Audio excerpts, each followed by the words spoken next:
my opponent generated a sudden quick attack on the king side, and I was unable to manage it.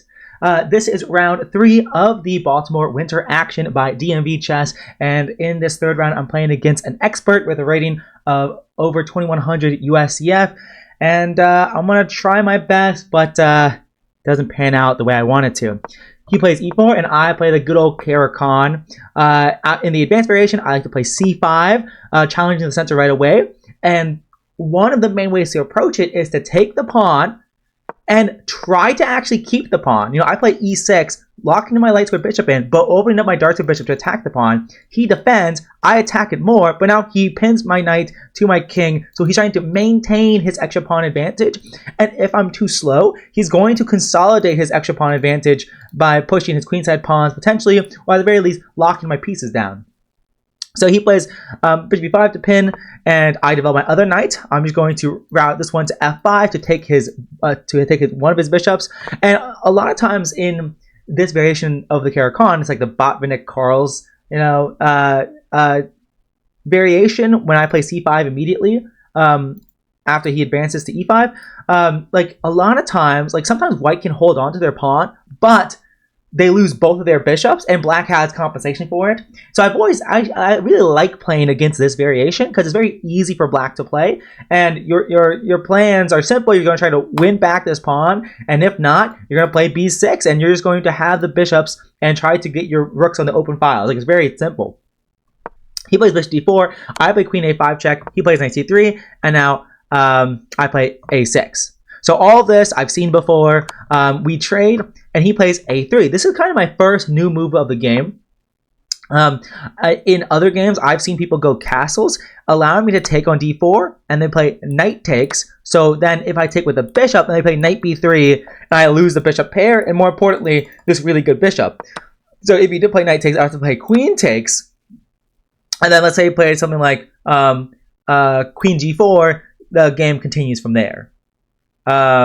Queen g4 is actually an interesting move because I could probably sacrifice both of these pawns for an attack on his king. I don't actually know if that's good or not. It's probably fine. I mean, I'll probably just go here and just say rawr attack, but I don't know what I would actually do. But the game goes on. As I thought, he plays this new move I've never seen before, a3, and the idea is actually kind of interesting. The idea is to take back on d4 with the queen, and after bishop takes c5, queen g4, and you have a dual threat. You're threatening g7 and you're threatening b4. At first, when I played bishop takes c5, I thought b4 was not a threat. Like, for example, let's say castle, b4 is not a threat because the pawn is pinned to the rook, so I can just take, and he can't take because he loses the rook. But I almost forgot that the queen defends, and I was like, oh shoot, b4 is an actual threat. So instead of that, I play queen b6. I have a dual threat of my own. I'm attacking b2 and I'm attacking f2, and you can't do a move like knight a4 because it's just too slow here, because I can take, and if you go here, I can probably just go check here, and this is perfectly good. This should just be simply checkmate, or you lose your queen. So it's very, very bad for him. If he plays knight a4 or b4, they're all bad. So he castles, and I decide to castle. I could castle king queenside if I'm a madman. It's definitely possible. I just don't understand why I would do that. Like, it doesn't feel like I have enough to, because it feels like his pawns advance very quickly, and then I also lose my kingside pawns. It's a lot to think about for game in 30. The time code is game in 30 delay 5. Also, this is no engine recap until the very end, so you're going to see my human analysis. I have some annotations in here, so you might see some eval, my own annotations, but other than that, this is a human recap until the very end of this video. So I could castle, but that's kind of chaotic or crazy. But he plays b4, I go back, and now he plays knight e2. And now I play a good move, except it's an awful move, a5. I give this move a double question mark because it definitely seems right. Maybe a blunder is the wrong move. Maybe just a mistake. Knight e2 is intending knight f4, and the idea is, hey, I have this pawn on e5. Your pieces, it's going to be hard for you to defend your king, and more importantly, knight f4 has a good threat of knight d5, knight takes d5, taking advantage of the fact that bishop on d7 is actually unprotected. Instead of a5, I should have played bishop b5, pinning the knight to the rook.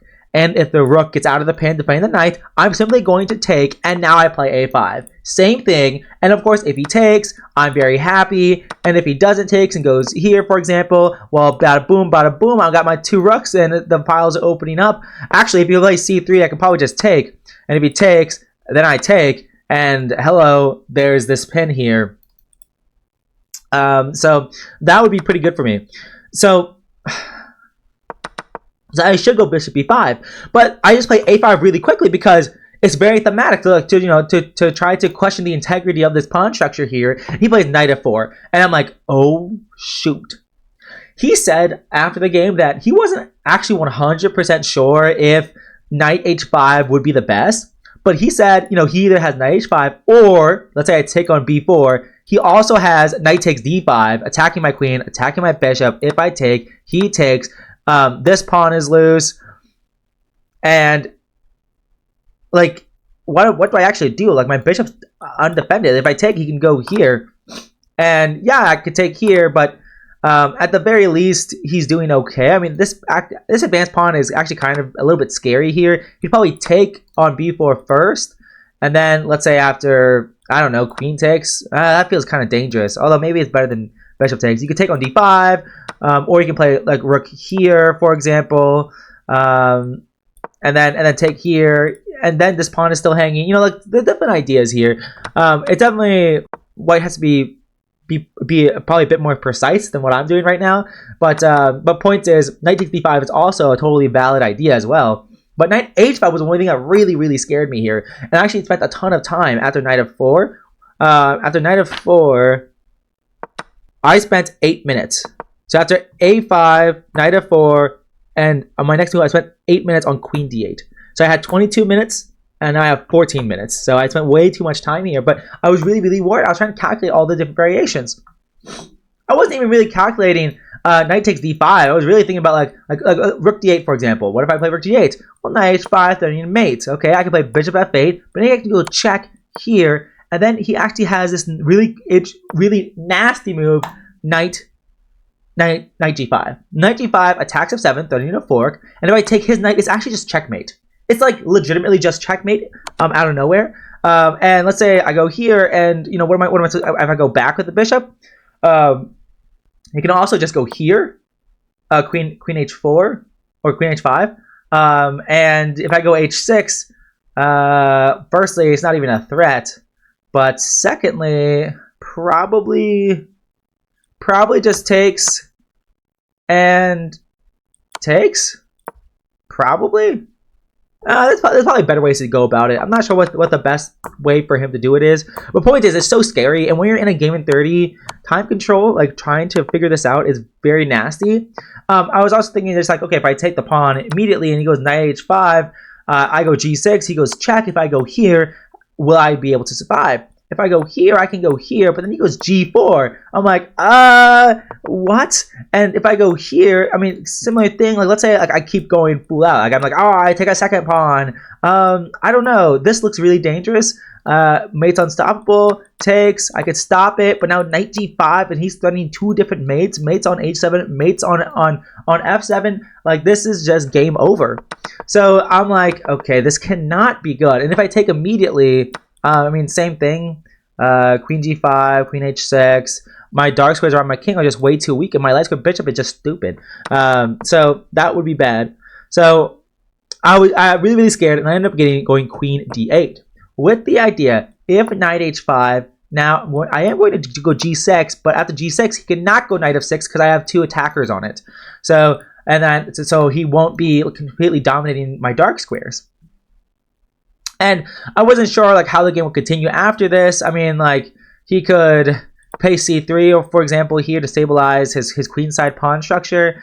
Then I could maybe even go king king h8, force the knight to move back, and then maybe take here, for example. He might actually take like this too. I'm not actually sure which way he would take. Probably like this though, actually. Oh, maybe like this. Not 100% sure. And this is still a bit uncomfortable, but it might be okay. It does look pretty uncomfortable, I'm not gonna lie. So he could actually still have gone for this. Instead, though, after queen d8, he decides to just play c3 very quickly. He didn't take that much time on it. I think after knight f4, he had 20 minutes, and after c3, he had 17 minutes. I play f5, and it's typical idea a lot. And if he takes, then if he plays f3 eventually, then I have this hanging pawn structure with my two center pawns. But the idea is if he takes, he loses center control, and I'm gonna try. My plan is to push my pawns up and gain more space and gain more time and gain more activity. So he actually does not take back. He's saying, hey, my knights are really good at pressuring your e6 pawn, and it's actually not so easy for you to defend. Here, I could play queen c8 to overprotect my e6 pawn, or maybe I could have moved my my bishop somewhere. I don't know. I actually don't think I have that many squares for my bishop. I could go rook e8, for example. Now, since I know the f-file is going to be closed, I could go rook e8. So if he goes knight d4, I can just bring my bishop back, defend everything, and life is good. Instead, I actually go queen c7, attacking the pawn, and I'm like, okay, it's a double attack. It's a double attack here. He plays knight d4. Now he's attacking e6. And white is definitely slightly better here. I say definitely because even though I have the two bishops, it's not easy for me to actually use them at all, because knights are better than bishops. Once again, knights are always better than bishops. One idea was, okay, what if I play rook a6 to defend my pawn? Why not b5? And I go rook b6, and I'm like, this looks really dumb. Like, his knights, he's gonna have a really fun game attacking me for the rest of my life, while my bishops don't do anything. Like, first he can solidify his pawn at a bare minimum, and then I have no pawn breaks into position. I mean, maybe I want to play g5 and g4 at some point, but it's definitely far-fetched at the moment. Like, maybe I'm going to rotate my bishop, but I have to defend e6, and his knights are so strong here. But this is what I should go for, a position where I'm worse, but I'm not losing. But I think for a long time here, after queen c7, I have 9 minutes, and after knight d4, my next move, I think down to 5 minutes. Well, 4 minutes and 30 seconds. And I give this a double question mark because I'm simply losing. He goes rook fe1 here. If I go back to, I could go back to c7 maybe, but this is also really uncomfortable. I forget why I didn't go queen c7. I think I was a bit worried about my king. Like, maybe like takes. If he takes here, now this is hanging with sort of a fork here. But maybe this is actually fine because I could go, or better than what happened in the game, I should say. Because now I can go here, and if he doubles up here, then I can go here. But he can go here, though, which looks annoying. But now actually c3 is hanging. So this is probably what I should have gone for. This is probably a better way for me to defend. I'm worse, but I don't think I'm lost yet, though. But instead, I actually go back to f6, and I forget my reasoning here. I was kind of just like low on time. I wasn't sure which one was better. He did end up taking on e6, and I was trying to figure out if I could try to not take the knight and maintain the bishop pair. Like rook ac8, for example, came to mind. I was like, okay, I can counter attack here, and I was like, oh, this looks bad. Knight h5 is really devastating here, attacking the queen with tempo, and I really don't know what I do here. If I go queen f7, he can like take, and I just don't know what I'm doing here. He can also just take my rook. He can also just take with like this as well. Like there are a lot of issues. So I felt like I had to, like I could go here, for example, to attack the pawn, but it still did not feel like enough. Yeah, knight h5 still, queen here, knight takes, and life is not happy at all. Maybe I can survive a bit longer. Not sure. another idea that I thought, oh wait, yeah, another idea is just take on g7, because now if I take, he can take and then win my bishop. That's another idea actually. So that's actually why rook f8 doesn't even work in the first place, because he can temporarily sacrifice a piece to win 2 pieces. So which is not good. So he takes an e6. I take. He takes back with the rook, attacking my queen, and now he doubles up with tempo. I have to defend my rook, but now he takes my pawn. So each move, he has something. You know, each move I have to respond, I have to respond, I have to respond, I have to respond. So I did not do a good job with defending. I made it really easy for him. And here I'm just dead lost. I mean, like, my bishop is, like, this pawn is pinned to my king, so I have to move my king out of the way. Then he captures, and I have to take back with the pawn. So I have these doubled, isolated pawns. I do have to open g5, but it's just not enough. He has too much activity. He's up a pawn, and I don't have anything to show for it. He plays rook e7. I play queen g6, and he can 100% just trade and take this pawn. Nothing wrong with that. This is completely winning. After I take here, he can take like this, and yeah, life goes on here. Yeah, I mean, this is perfectly good. My king's cut off. He has these 2 passers. So if he wanted to play simply, he could just do that. Instead, he was just like, I want the game to end quicker. And I take. I go rook g8. He goes g3. There's no back rank mate issues anymore. And yeah, I mean, after he takes this, I don't think I think I might play a couple more moves, but it really doesn't make a difference because there's nothing I can do. I mean, by this point, I already stopped notating a while ago, but there's nothing I can do. Like, he really got me. And it all came down. I actually want to revisit this one idea. So this one idea of, you know, after 92, the bishop e5. He said he thinks I was better out of the opening, and like that he, you know, and I agree. I am better out of the opening if I play bishop e5. Bishop e5 is the only move that keeps the advantage for black, in my opinion. I really do think so. I think I defended badly, and like the position should have only been should have just been uncomfortable for black, but it should not have been losing for black. But I'm not good at defending. I'm trying to get better. But if you go to the same idea, like knight f4, let's say that you can play knight f4, you sacrifice the knight, you sacrifice your rook here. So I take, you know, knight h5, g6. You could try to do a couple things. You could try to go to f6 still. And if that happened, then it's still a little bit uncomfortable, but I think I'm okay here. Like, for example, I might still have to take. Like, if I do take, he goes queen. Let's say I go queen f6 here, attacking the pawn. Then he has to spend time actually defending the pawn, and then I can move my bishop back here, for example. And if this, I can go here. Whoops, not there. Yeah, I can go here. And now I'm attacking this pawn. G4 isn't even possible, and like he'd have to like go back to defend his pawn, but then I can take, and I'm doing quite well here. So I think I'm doing okay. Like, I think I'm genuinely doing okay here. I think I can probably just take. Not taking might be okay too. It looks a little bit more dicey, but it might be okay. Like h5, g4. I don't know. It's a little bit sus. I guess I can go queen d8. And if takes, I can go here. And no, this does not look good at all. This does not look good at all. Okay, yeah, but so probably just take the knight immediately. So I need to play bishop e5, but I really messed up. And then I defended badly on top of that. And I should have just accepted a slightly worse position, but instead I just lost because chess is hard. So that was my latest game against an expert. So far I'm not doing too well against experts, but that is what it is. I'm going to hit the game review, and I will see you guys in the next one. Peace.